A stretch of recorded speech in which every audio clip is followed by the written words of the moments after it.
Ayan, hello guys. Ayan. Ayan yung ating ginawa. Itong material nito ay mga pens pa rin. Kasi yung ganito halos lahat bulok na. Kaya isa lang ang nagawa ko. Pero mga off-cut naman to. Tapos yung iba, mga stock lang sa bodega, kinuha ko na. Para lang mabuo, mga hindi naman ginagamit doon. Tapos ito, pinili ko lang yung medyo maganda. Kita mo naman, medyo maganda pa. Pinili ko lang. Yung iba talaga, bulok na. Halos talagang rabis na. Ayun, mga hindi na talaga papakinabangan. Kaya pinili ko lang yung mga may ganito pa. Yan. Maganda pa yan. Yan. Okay. Ayan. Tapos, yung mga kalat ko, hindi ko pa naiimis. Tapos, kita nyo itong basurang to. Diyan na yan ha. Nung kami tinira dito, naabutan na namin yan dyan. Ngayon, igagawa ko siya talaga ng rubbish box.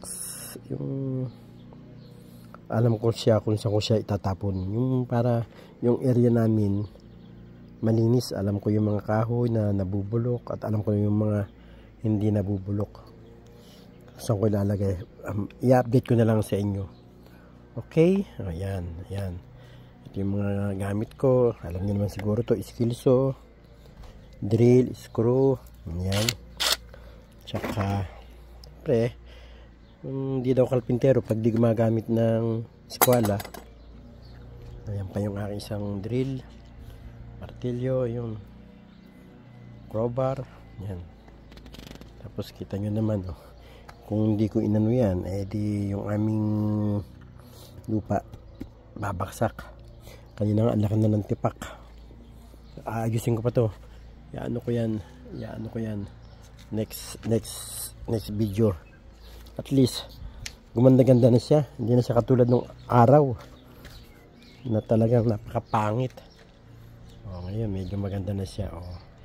Ayan yung nirepair ko sa loob ng marami isang araw kasi dalawang oras na minsan matagal ng 3 oras tapos gahalaman na ako.